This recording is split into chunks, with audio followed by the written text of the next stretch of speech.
This is the fourth in our series of 4 sessions focused on transitions and specifically to your business. So our topic today is transitioning into retirement. So we know that you have done all the things, you've prepared, you've planned, you started your business, you grew your business, you're selling or have sold your business, and now congratulations, you're ready to retire. Many people think of retirement as kind of the end, but it isn't. Retirement is really a new beginning. My name is Mandy Rollins, and I am a leadership and performance coach. So I work with successful business owners and executives who are looking to navigate transitions in their personal and professional lives. And I'm going to kick things off this morning. I work with many clients who are preparing to retire. And we tackle various questions and topics, but the big one is typically like, what am I going to do all day? Like literally, what happens when I wake up in the morning? And it's a really valid question. You know, retirement is a lot more than like going on vacation for the rest of your life. Some people think I'm going to sleep in, I'm going to play golf, I'll go have lunch. And that may work for you for a while. And it can be a lot more than that as well. So just taking a step back, you know, many people focus solely on and plan for the financial aspects of retirement, which is extremely important. And Sam's going to talk a little bit about that. And she's talked about that previously as well.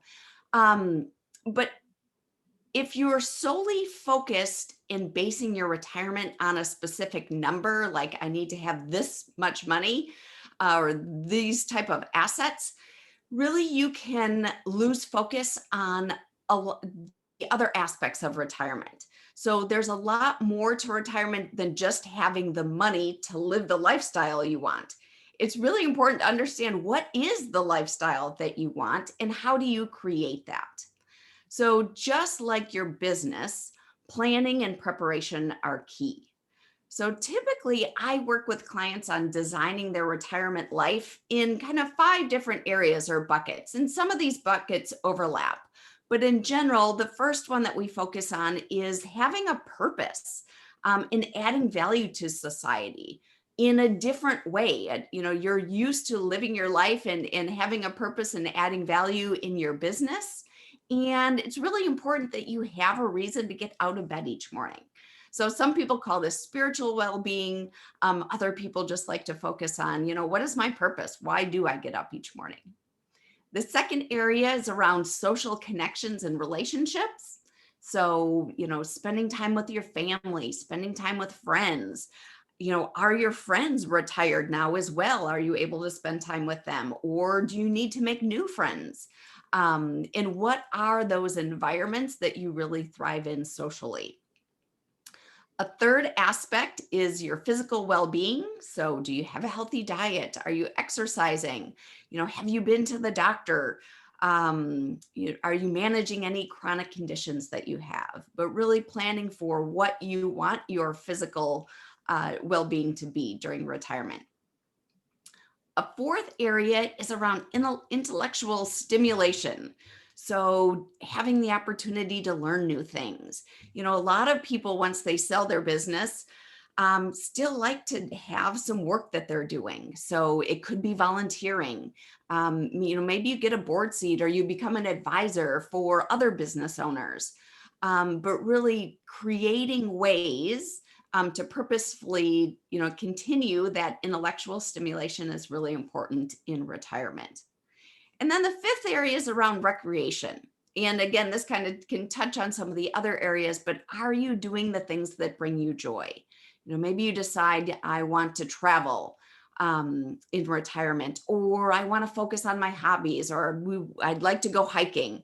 You know, really being clear on what are the things that you like to do, and then ensuring that you have the time to do that. So I typically recommend that you do an assessment upfront, maybe like 3 to 5 years before you retire. And from that assessment, you can really figure out, you know, are there things that you can do now to get ready for your retirement?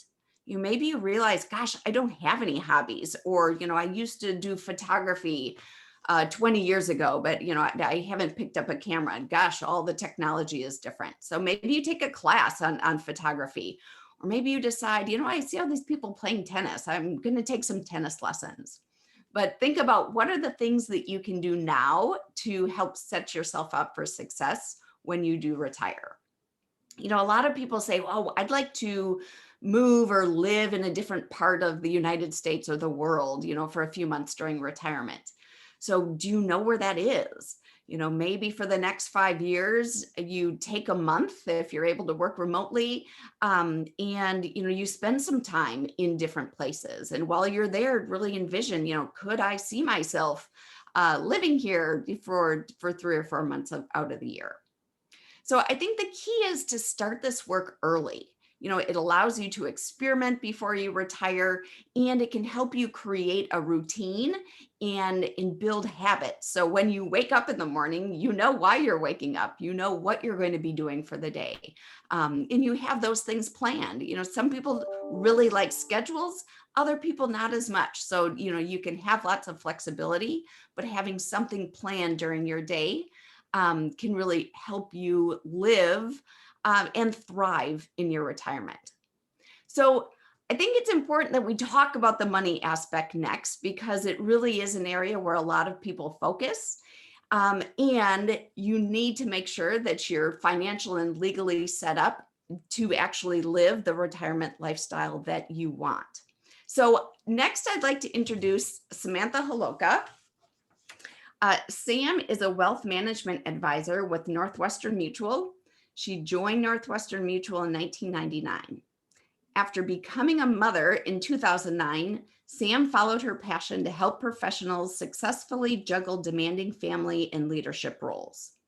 Her mission is to help purpose-driven, highly taxed business owners, physicians, business professionals, and their families create and implement an integrated financial plan to save strategically and manage debt efficiently to achieve meaningful goals while protecting and growing wealth. So Sam, I'm interested in your perspective here. Do you have how can you help business owners as they're looking to retire think about retirement income distribution? Specifically, like, what are the things that need to be in place in order to feel comfortable in your retirement and feel like you are safe and secure from a financial perspective?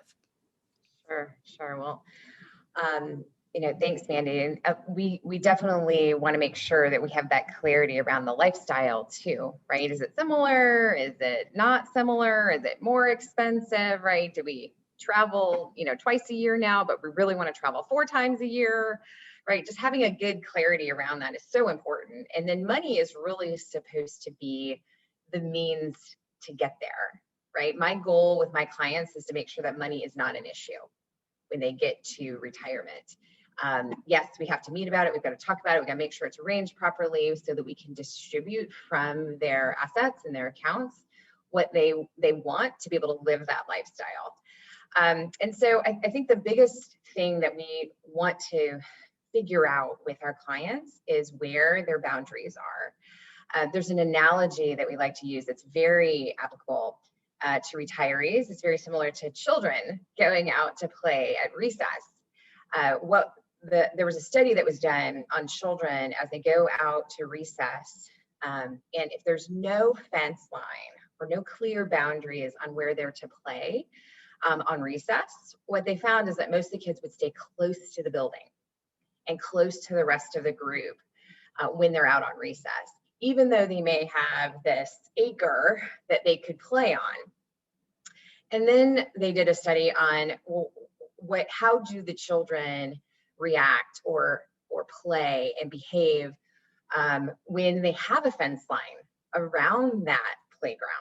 And what they found is that the children would go and play all the way out to the fence, right? And sometimes you find them just even like hanging on the fence, right? So because they have those clear boundaries. And what we found is that with retirees and their money, They act very similarly. When people don't know where those boundaries are and how much they can spend every month or every year, they tend to not spend. They tend to not do. They tend to be too frugal, or they tend to not maybe be confident to give and to do things for their family that they may if they knew the picture. And then the opposite's true too. If they know that, hey, I can spend $200,000 a year, they can do it. They do it, right? And that may allow them to make some different decisions. And so it's really important to get that clarity on what that retirement budget is, or what we want it to be. And typically we want to have a lot of buffer in there, right? Because every day is Saturday and Sunday, right? There's a lot of time if we don't have to work, right? It saves us a lot of money if we're not going out and doing things, right? That's why Americans have saved so much over the last year, because they weren't able to go out and enjoy that free time. So my clients who are nearing retirement, or if they're 20 years out from it, what we're looking to do is figure out how to create a financial plan. And really what that means is, really sizing up the assets that they have available and implementing a strategy. And I know last time we talked about one of those assets being business proceeds after we sell the business. So how do we integrate that with potentially our 401ks and our Social Security and other assets that we may own, and really build a strategy to fulfill that income and legacy goal. So many of my clients are interested in establishing an efficient and safe strategy to ensure that they can maximize their spending each year in retirement. We don't want people to go too conservative too fast. We find that people want to just throw it all in cash and let it be, or have too much. But we know we're going to run out of money if we do that. And so we also can no longer rely on the 4% rule of investment only strategies, right? Because our retirements are usually too long for that to be a viable strategy. And really what that 4% rule is just saying, hey, okay, if we've got $3 million worth of assets, we're just going to spend 4% of that every year with inflation, okay? But we know that still runs out. There's still a lot of risk to that when we've got, maybe 30 or 40 years to fund. So my clients find it helpful to have an integrated retirement income strategy that includes investments, of course, and other financial tools that will add some levels of guaranteed income while covering major financial risks in retirement. Northwestern funded a study that the American College did back in 2016 that showed that mathematically, if there was integrated strategies with tools like pensions and other financial tools, that were able to buy income much more inexpensively, and the probability of running out of money gets cut in half. And then Ernst & Young also did a study on that same principle last year, and supported those findings as well. So that's all public knowledge, but so really making sure we have a strategy around how to implement these assets, and it is really important. Yeah, it's interesting, Sam, because as you were talking, I was thinking, there's a lot of the clients that I work have a lot of fear around retirement. Not only the like, what am I going to do all day, but that fear of, my gosh, what if I run out of money? Or, I love that analogy of playing all the way out to the fence, because gosh, you've worked your entire life to get to this point of retirement. Like, who wants to stand right next to the school building, right? You want to have that big, expansive place to play. So like, what are some derailers? Like, what if things kind of go off the tracks during retirement? Yeah, so there's really 6 or 7 major risks in retirement, and you just want to make sure that your plan addresses, right? The first one is longevity, right? We're all living longer, right? So we have a lot of years that we need to buy that income. And then market volatility. So we know, we learned last year, right? The reason the government didn't make people pull money out of their IRAs last year was because they were at a loss, right? And so you're not going to, if the market just pulls back, right, for any other reason than a pandemic, and it's your investment assets just lost 10% and we've got to draw money out, we've just locked in losses, right? Which could impact that account balance negatively. And that money's not going to last as long. Okay, so we've got to have things on the balance sheet that work differently and that aren't correlated to that market. And then inflation and tax risk, right? Everything's getting more expensive. And even in this current tax environment, it's the biggest drag that most people will have before retirement and after retirement. And if the tax brackets go up or capital gains tax rates go up, and then the estate tax limits go down, then again, we've got to be very, very conscientious, and that has got to be part of the planning. The fourth one is healthcare.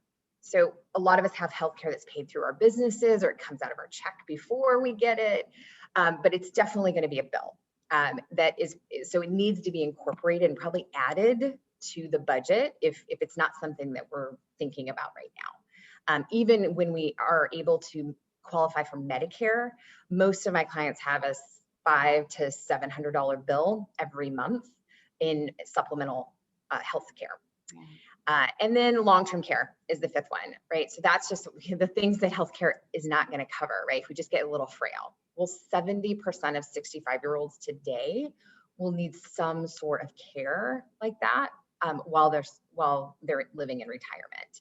So it's a really high probability. So again, we have to have a plan for it because it's most likely going to happen. And then the last one is just legacy, right? If we've got goals of giving to charity or goals of leaving a certain amount of money to our kids or to our grandkids or paying for college, we need to make sure that that's not competing with our financial goals and our financial security for ourselves in retirement. And so again, just making sure that we've got the tools in place to help address all of that. So I would just say, work with your financial advisor or work with somebody. If you don't have all that incorporated, get a second opinion about that, because you really do want to be strategic about it so that you can avoid making mistakes or pitfalls during retirement.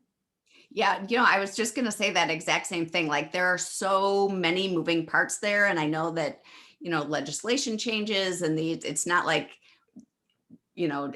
all of these regulations are going to be the same moving forward. So I really appreciate the expertise that you have, because you've got your finger on the pulse. You know exactly what's happening. You know where to shift in those strategies, and you can ensure that your clients are definitely have all of the most recent and important data to work with.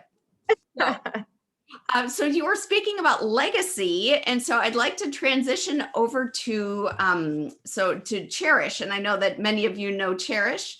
She's an attorney who gracefully helps families and small businesses create life and estate plans that save money, create peace of mind, and prevent unnecessary stress during life's unexpected events.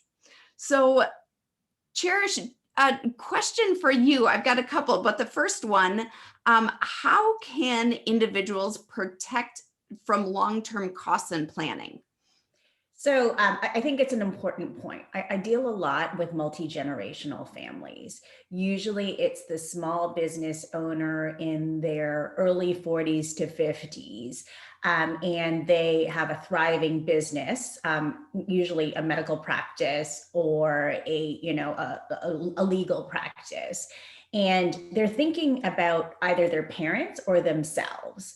And so, Sam is correct in saying, long-term care costs, as we see even my aging baby boomer parents, it puts a huge strain on their budget. So really thinking about that. So, there are some planning techniques that you need to think about, but it needs to be a collaborative effort. You need to think about, okay, what in what I have seen, what in my family's health history that, do we have a history of dementia, or do we have that? And should we be planning for that? And really, it also goes to the planning piece where you need to have these foundational things in place and coordinate with somebody like, Sam, and saying, okay, how are we going to hedge these bets? Do we have a history of dementia? What are the things that we can do? There's certain Medicaid strategies that you can implement.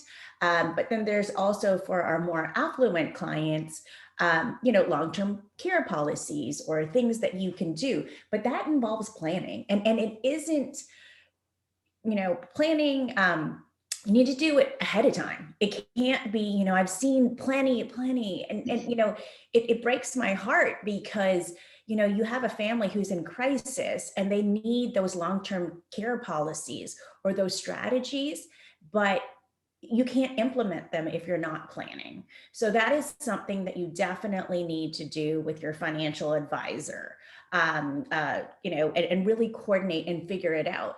And, I also work with a lot of, people who are in my age group, and they're worried about their parents who haven't done the planning. And so, they are the busy executive or professional, and they're wondering what's going to happen to their parents because they are the responsible child in the family that is responsible for taking care of their parents, or at least just managing it. So I see a lot of this sandwich generation. So, first advice is, to really think about those strategies, consult with an estate plan.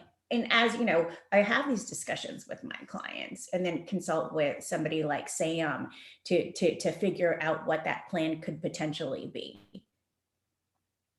Interesting. And I know that you're so focused on family, extended families. I know that you build real strong relationships with your clients, and your clients are also really concerned with their family. So as they look to retirement, as they look to creating a legacy, as they look to kind of harmony in their family, making sure that that kids don't fight over assets and in all of these, what needs to be in place? What's your advice there? So I think that with anything, like any plan, it's a dynamic thing. It's going to change over time. So, we see, different phases. So if you are married and you're first having children, that plan is going to look fundamentally different from the plan that you're going to implement when you are in retirement. In retirement, generally, you've accumulated all of these assets. Generally, and it, depending on the family situation, you've accumulated all of this wealth. Now, these children who were babies before are now grown adults with their own opinions, maybe with other, maybe they have significant others or partners. And you might not necessarily like those partners, or, you want to protect the assets that you have worked so hard for, just in case, somebody gets divorced, or you want to make sure that that money that you've accumulated goes down the legacy of the family line. And so what you did when you were in your 20s or 30s might be fundamentally different what you do today. My clients who are older and they're, exiting their business or doing the retirement planning, one of their main concerns is family harmony. I don't want my children, I've accumulated all of this wealth. I don't want my children to fight. I don't want them to have any discussion. I don't want them to fight about who's going to be taking care of me. Because you need somebody to step in generally to do that if you cannot do it for yourself, and if your spouse is no longer around, if you do have a spouse.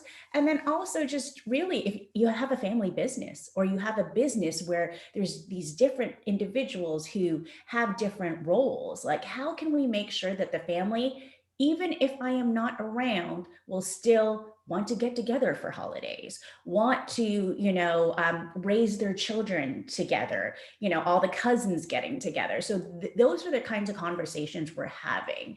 And really, you need to talk to somebody like me who can have those, hard conversations and incorporate your values into your estate plan. Yeah. And it sounds like it's just having an estate plan in place doesn't necessarily work. You need to make sure that you're revisiting it over time, because Yes. Yeah. Yeah. And so, certain circumstances will warrant that. So sometimes it's, your significant other passing away, receiving an inheritance, selling a business, your children getting divorced, or they're in a rocky marriage. Those are the times where you need to think, okay, we've got these fundamental life shifts. How do I make sure that we're planning and protecting for my loved ones? And so those are the types of scenarios where you're thinking about it and where you might need to pivot and just tweak whatever plan you have. But that involves having a relationship with your attorney and, being comfortable enough to reach out to say, hey, this is what's going on in my family. What should I do next? Yes. Excellent. Well, I know, Cherish, that you build those deep relationships with your clients and are really excellent at having those conversations and making sure that all the bases are covered. So you had mentioned the word pivot, and I'd like to introduce Nermeen. Nermeen Jasani is a lawyer turned business consultant. She's worked with hundreds of businesses in all shapes and sizes at the beginning, middle, and end. She brings a logical, analytical point of view to business owners and foolproof step-by-step actions that lead to quick and tangible results. So Nermeen, my question to you is, as Cherish had mentioned the word pivot, so what if you get into retirement and you're like, you know what, I just can't sit still. I want to pivot. I want to start a new business. What would be your advice? Yeah, I mean, I feel like there is this sort of changing definition of what it means to be in retirement. I feel like a lot of business owners have started fearing retirement because they can't imagine themselves like going to yoga in the middle of the day and then, golfing on Tuesday and Wednesday and Thursday, like that's just not how they, I think, want to see their retirement.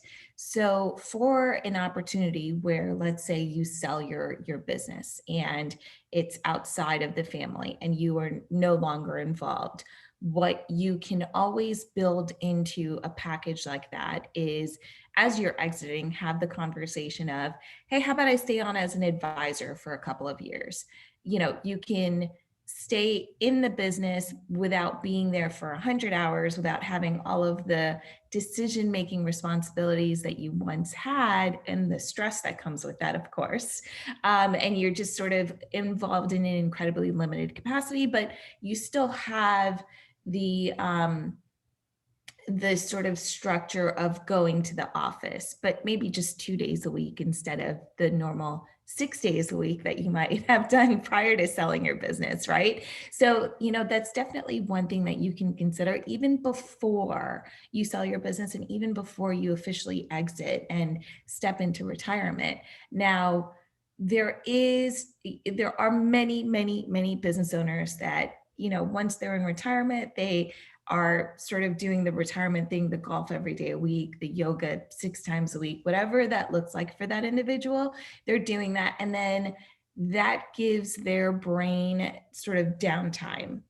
And what happens with business owners is we are very problem and solution oriented. So we see a problem and then we want to solve it. And so because you have all this downtime, you're now seeing all of these problems that always existed, right? And you're just like, oh, how about I solve this? How about I make this really cool device that will solve this problem? And why hasn't anyone thought of this idea? Like that is so common in retirement for people to come up with these ideas. And part of the reason is because your brain is finally off.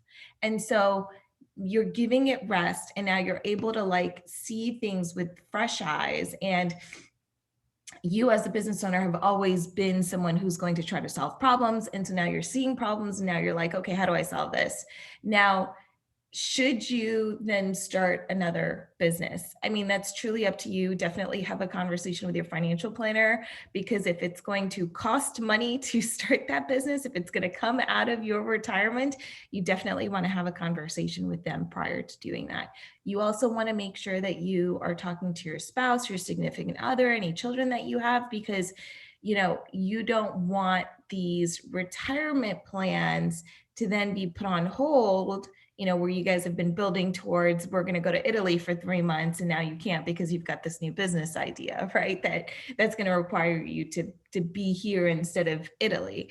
And so you definitely want to make sure that you're having, these conversations before you even embark on a new business idea. And just being realistic, as business owners, we think, oh yeah, we can start and finish something in, 6 months. Oh, this will be super easy. I've already got some contacts. I'll just have some meetings. I mean, before you even get that ball rolling, like just realize that it's going to take at least a year, right? Like I always tell people, like in our minds as business owners, we're like, oh yeah, I can do this overnight. But like in reality, overnight becomes a full year. And you have to ask yourself, like, based on your health, based on your mental health, based on your financial health, all of those things, is this something that you are willing to invest a year in? And if that, really a lot of what Cherish said was around planning, right? Like you want to plan this before you jump into it. So please don't just jump into the deep end, because the last thing you want to do is be in another business that's going to take you away from all these goals that you had for like another 10 years. And then you're not working for another 10 years, full time, taking on new stresses for a whole new business idea that you had, while you were on pause in retirement. So can you do it? Yes. Should you do it? I don't know. You have many, many conversations that you need to have with your significant others and with your financial planners and all of your advisors. And, I know oftentimes like you can feel like you're going stir crazy. I've got a dad who's in his 70s, and, he's even like, God, I'm never selling the businesses because what would I do all day? But also he would only be going 1 or 2 days a week. So if that is something that that you're going to be one of these people who's like, what am I going to do all day? I can't watch TV all day. Then, find something. And this is why it's also really important to talk to someone like you, Mandy, before retirement, because you want to have a plan in place for not just your financials and making sure your family's taken care of, but that you're taken care of in terms of like your mental well-being, right? Like, what are you going to do with your time once you retire? Like, you have to start asking those questions before you retire, not when you retire. And if you are one of those people who loves working, who just loves, being somewhere that's not home or the golf course and contributing to making decisions and, getting those tangible results that I love as well, then consider that if you do sell your business, you'll only go in 1 or 2 days a week, or consider, having a management structure in place that only requires you to be active a couple of days a week. And you can still sort of be retired, right? Because you're not coming in fully, but you're just sort of phasing yourself out until you get more comfortable with retirement. So really it is an individual's decision. You can decide how you want to do it, but the one thing I recommend is it's really important to have these conversations with everyone before you dive deep into another business. You don't want to just be a hammer that's looking for a nail, right? Like, because you're going to see nothing but nails. And at that point, then you're just going to exhaust yourself, trying to solve problems that aren't even worth solving, So just keep that in mind as you do decide, if you should start another business or not. So yeah, you know what, Nermeen, I hear you saying like, be very purposeful. Yeah. Like when you're saying have the conversations with people, just because you have that restless feeling, like, what am I going to do today? It doesn't necessarily mean I'm going to start another business. And that's where I've seen too with some of my other clients, that if you can find a volunteer job, something where you're adding value, you have somewhere to be at a certain time during the day, or, being an advisor to, even if it's in a volunteer capacity, to another business or an entrepreneur who's just starting out. But being, really purposeful in the choices that you make. And then I would say on the flip side is that whatever you decide to do when you first go into retirement, it doesn't need to be what you do like for the next 30 years. I think it's a beautiful time that you can really do this experimentation. So maybe go and volunteer for a while. Do you like that? Yes, great. Keep doing it. You don't? Okay, then stop. Maybe you decide, yes, I'm going to golf 4 days a week. Well, then do that. And when you're sick of golfing 4 days a week, then find something else. It's just this really nice opportunity that you can kind of pivot and experiment and find a rhythm and a flow that works for you. Yeah, I mean, I think that's the most important word here, right? Is experiment. Like, oftentimes when we start a new business, it is an experiment. It is a crapshoot. We have no idea if this is going to be successful or not. And think back to when you started your business that you are now thinking about exiting. You had no idea. Nothing was guaranteed, right? Like, it's very much the same.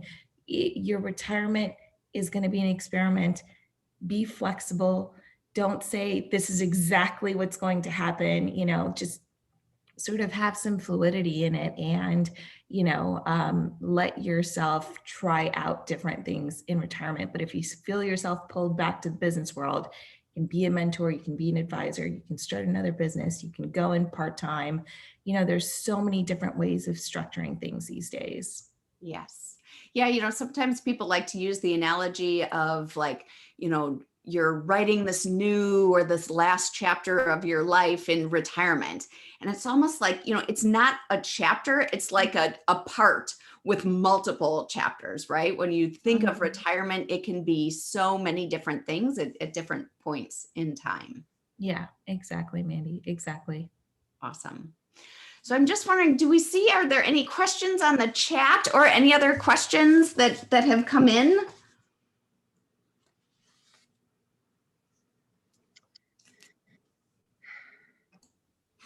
I know there was a question ahead of time from someone who couldn't be on this morning that we got. And one was just, how do we, from a financial side, how do we determine where those boundaries are for us, right? And part of the first financial exercise beyond what do we want lifestyle to look like is what is our budget, right? What are our hard bills, right? If we have a mortgage or if we don't have a mortgage, but we know we have taxes, we know we have insurances, we know we have, we got to keep the lights on, keep gas in the car. We also know too that if we own a home, most likely, there's going to be a roof that needs to be replaced. There's going to be stuff that goes wrong. So we've got to account for that, even though that might not be a monthly thing. So, but just getting an understanding of what those bills are. And again, if you're 20 years out from retirement, a lot of times we say, well, what does life look like now? Because most of the time we're not going back in lifestyle. Now we may have children that are really expensive, right? But again, we could take some of that away, but again, we may absorb that with other things that we want to do. So we try to tier it with what are the hard bills, right? How much is that going to cost us every month or every year? And then what is the fun that we want to have? Whether that's travel or just making sure we can keep Netflix and Apple TV and all of that stuff, right? They're not essential, but well, they might be essential now, but they're really not considered essential. So, but things that we know we want to keep, right? Because then we're going to make sure that we always have money that's going to cover those hard bills, right? Between Social Security or whatever pensions we may have or what have you. We always just want to make sure there's like mailbox money coming in for those hard, so that, if this was March of last year, we're not freaking out because we don't know where we're going to, liquidate money for our hard bills. Our retirees last year, they were just gone. They were in their RVs and just gone. Like they were like, get out of here. But they weren't worried about money. Those weren't the people that were calling us, right? It was the people who were very aggressive in 401ks and businesses and things of that nature. So I again, that was a question that came in. Like, where do we start? We want to start with that budget, and don't think of budget as a bad thing, but like, how much do we want to be able to spend? And what is the reality of our lifestyle? Awesome. Thank you. All right. Well, I don't see any other questions. I think we can just end with saying thank you. The four of us have really enjoyed this 4-part series and really looking at the entire life cycle of a business. And we hope that we were able to provide you some nuggets, and no matter where you are on the scale or in that life cycle, there are really specific things to be doing at each point along the way, and that planning and preparation are so important. So we just want you to know that we are all here to support you. We wish you the best in your business, and let us know how we can help. Thank you. Thank you.